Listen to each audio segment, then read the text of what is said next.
Hello everyone, welcome to our YouTube channel RB study campus. मैं आशा करती हूँ आप सभी स्वस्थ होंगे। आज हम सीटेट के कुछ पॉइंट्स के बारे में डिस्कस करेंगे। जो एक 5 गलतियां जो मैं आपको बताऊंगी, 5 पॉइंट्स, ये गलतियां आपको बिल्कुल नहीं करनी, नहीं तो आप सीटेट में 1-2 नंबर से रह जाओगे। कुछ बच्चे जो जो अपने 1-2 गलतियों की वजह से 1-2 नंबर से रह गए थे। किसी बच्चे के 81 मार्क्स आए थे। ओबीसी एससी एसटी कैटेगरी होती है 82 से पास, और जनरल होती है आपकी 90 से पास। तो किसी के 89 1 नंबर से रह गए थे, कोई 2 नंबर से रह गए थे। तो आपको 5 ये गलतियां अवॉइड करनी है। करने से आपको पूरा फोकस रखना है कि ये गलतियां ना हो, क्योंकि आपके पास डेज कम है। अब 20 अगस्त को आपका एग्जाम है, तो हम 1 बाय 1 इन पॉइंट्स को ध्यान रखते हैं। पहला पॉइंट है आपका, जो आपके पैसेज आएंगे हिंदी इंग्लिश,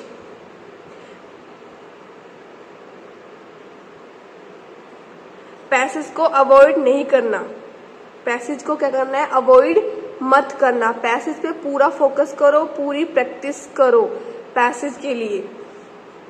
कई बच्चे होते हैं सोचते हैं कि पैसेज हो जाएंगे, लेकिन सबसे ज्यादा मार्क्स पैसेज में कट जाते हैं, क्योंकि आप इनकी प्रैक्टिस करके जाते हो नहीं।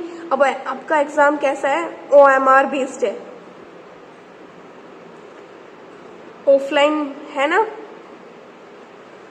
तो आपको OMR शीट भी उस टाइम में फिल करनी है। आपके पास 2 घंटे रहेंगे, 2 घंटे 30 मिनट, तो उसमें OMR फिल भी करनी है और क्वेश्चन पेपर को सोल्व भी करना है। तो पैसेज क्या करना है? पैसेज को बिल्कुल अवॉइड मत करना। अभी से पैसेज की प्रैक्टिस कर लो अपनी। हिंदी इंग्लिश जो भी आपने लैंग्वेज जिस हिसाब से लिए संस्कृत, पैसेज को अवॉइड मत करना। पैसेज की क्या कर दो? Practice daily. अब से क्या करना चालू कर दो? Practice daily. फर्स्ट क्या करना है आपको? Passage practice daily. सेकंड आपका है कि आप ग्रामर। बहुत सारे बच्चे ग्रामर में बहुत ज्यादा फोकस कर लेते हैं, लेकिन आपको पता है आपकी हिंदी इंग्लिश आएगी 15 मार्क्स की, तो आपकी सब्जेक्टिव पेडागोगी आती है 15 मार्क्स की, हिंदी पेडागोगी, और 15 मार्क्स की इंग्लिश पेडागोगी। फिर बचा 15-15 नंबर में आपके पैसेज आएंगे। तो आपको ग्रामर पे ज्यादा फोकस नहीं करना। ग्रामर पे क्या नहीं करना? ज्यादा फोकस नहीं करना। ग्रामर पैसेज के अंदर ही 2-3 नंबर की पूछी जाती है, जो आपकी बेसिक ग्रामर होती है। कैसी ग्रामर होती है? आपकी बेसिक ग्रामर, जो आपने अब तक पढ़ी है। आप उनको इजिली से अटेम्प्ट कर सकते हो, या फिर एक दिन देना, आप बेसिक अपनी जो बेसिक ग्रामर है आपकी हिंदी इंग्लिश की, उसको पढ़ लेना।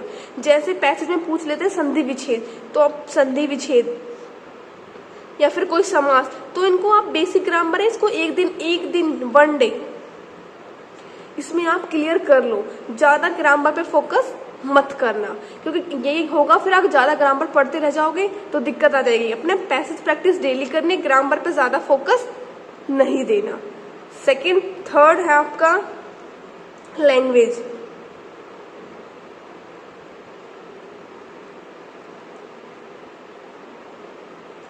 लैंग्वेज अपनी जो भी आपने चूज करी है, जब भी आपने ऑनलाइन जब फॉर्म फिल हुआ था तब फिल की थी।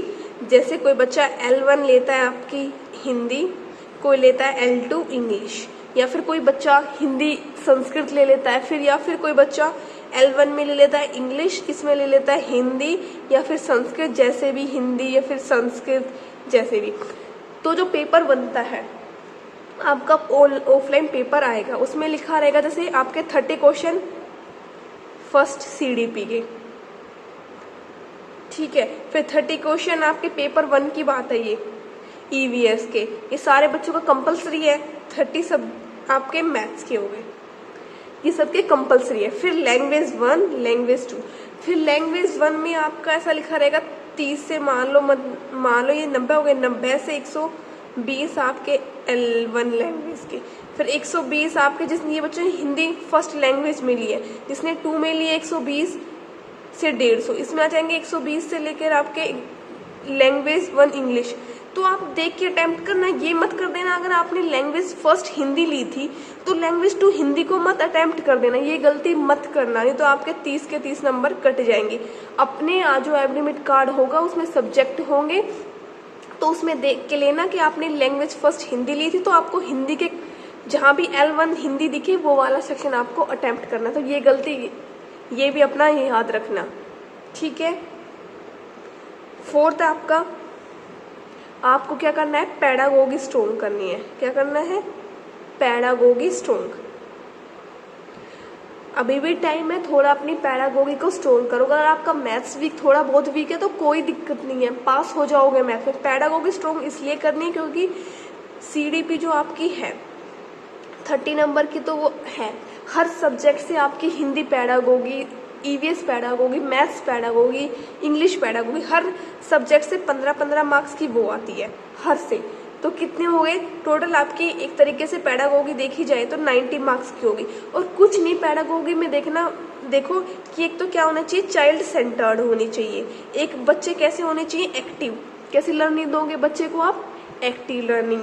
तीसरा है आपका कि ब्रॉड मेमोराइजेशन। जहाँ भी दिखे, मैंने ये टैग वर्ड्स कराए हैं, आपने अगर नहीं देखे तो आप देख सकते हो, क्लास में मैंने 2 क्लास ली है रोड मेमोराइजेशन। इन जो कुछ टैग वर्ड की हेल्प से आप ऑप्शन को क्या कर सकते हो, एलिमिनेट कर सकते हो। रोड मेमोराइजेशन मतलब रट्टाफिकेशन बच्चों को नहीं कराना। तो ये कुछ पॉइंट्स हैं जो आप याद रखना। तो पैडागोगी अपनी स्ट्रॉन्ग कर लो। फिफ्थ है आपका कि कोई भी सेक्शन को अवॉइड नहीं करना, नो सेक्शन को अवॉइड। क्योंकि पेपर में क्या नहीं है, कोई भी सेक्शन को अवॉइड नहीं करना। अगर आपको अच्छे से अटेम्प्ट करना है, कोई क्वेश्चन नहीं आता तो आपको छोड़ना नहीं, क्योंकि इसमें क्या नहीं है, negative marking, no negative marking, कोई भी नेगेटिव मार्किंग नहीं है। तो आपके सारे क्वेश्चन क्या करने हैं, अटेम्प्ट करने हैं। ऑल क्वेश्चन आपको अटेम्प्ट करने हैं, कोई भी सेक्शन आपको अवॉइड नहीं करना,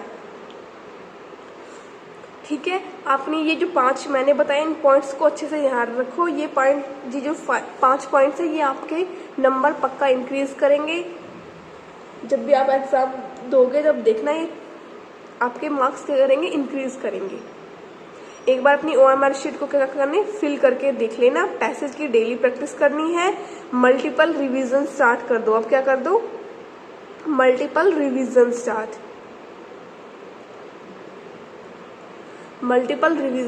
कर दो। ग्रामर पे ज्यादा फोकस नहीं देखना, बेसिक ग्रामर को पढ़ना है। लैंग्वेज का अपना ध्यान रखना। पैडागोगी को थोड़ा स्ट्रॉन्ग कर लो, क्योंकि अगर मैथ्स आपकी थोड़ी वीक है तो कोई दिक्कत नहीं है, बेसिक क्वेश्चन आते हैं पेपर 1 तो आपका चल जाएगा। कोई भी सेक्शन अवॉइड नहीं करना, कोई भी क्वेश्चन छोड़ना नहीं है। टाइम अगर थोड़ा है तो फटाफट आपको, क्योंकि कोई भी नेगेटिव मार्किंग नहीं है। अब अपना अगर अच्छे से आपने पढ़ लिया है तो जो भी आपने नोट्स PDF बनाए हैं, आपके नोट्स है, अपने नोट्स पे डिपेंड रहना है। दूसरों के अब नोट्स पे या कुछ भी चीज नई न्यू मत देखो। क्या करना है आपको, मल्टीपल रिवीजन पे आप फोकस करो, ठीक है। ये कुछ पॉइंट्स हैं, ये गलतियां बिल्कुल भी मत करना। जो मैंने बताया उनको थोड़ा ध्यान रखना, क्योंकि जो भी कोई बताता है कुछ अपने एक्सपीरियंस इनके बेसिस पे बताता है, ताकि आप आगे इन फ्यूचर कोई गलती ना करो, ओके।